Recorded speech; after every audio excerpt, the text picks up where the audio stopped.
Hi, this is Young-hee. Today I want to discuss the adoption fog. Though I'm not sure who coined the term, it is one commonly used within the large international online Korean adoptee community.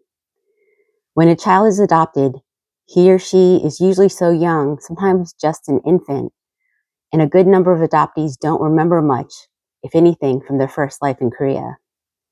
The entire process of adoption and loss that the Korean child is subjected to is overwhelming, particularly since the child is so young, too young to really understand what's going on.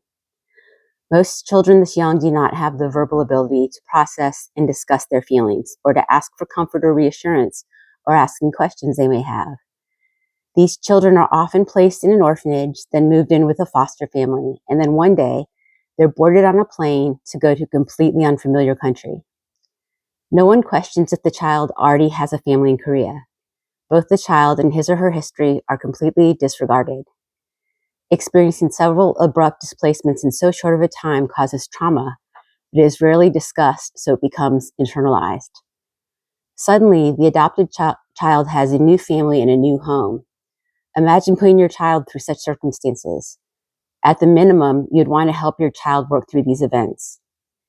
Young children may cope by repressing their feelings. It's better to quickly earn acceptance from the people in charge. No one would want to get sent away a second time.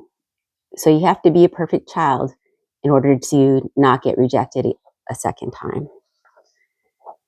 In some households, the child learns that he or she must never bring up or even ask about the past, and instead pretend it never existed. Many adopted children hold tightly to their second lives, and they don't look back. They are forced to deny a part of themselves, and that child becomes an incomplete adult, an incomplete person. For some, they one day encounter a situation that jars them into remembering that they had a past life, and they either had to stuff it down deep inside, or they start wondering about the things that they weren't allowed to question when they were children.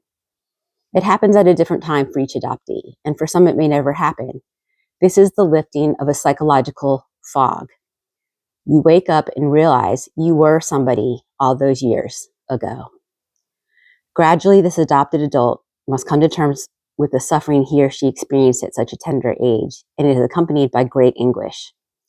At some point, some adoptees realize that adoption ultimately began with loss, and healing is desperately needed. This waking up could take a lifetime. In bits and pieces, the now adult adoptee realizes that what happened was not normal and likely should never have ever happened. It is now time to start looking at what adoption is really about in an objective, realistic manner.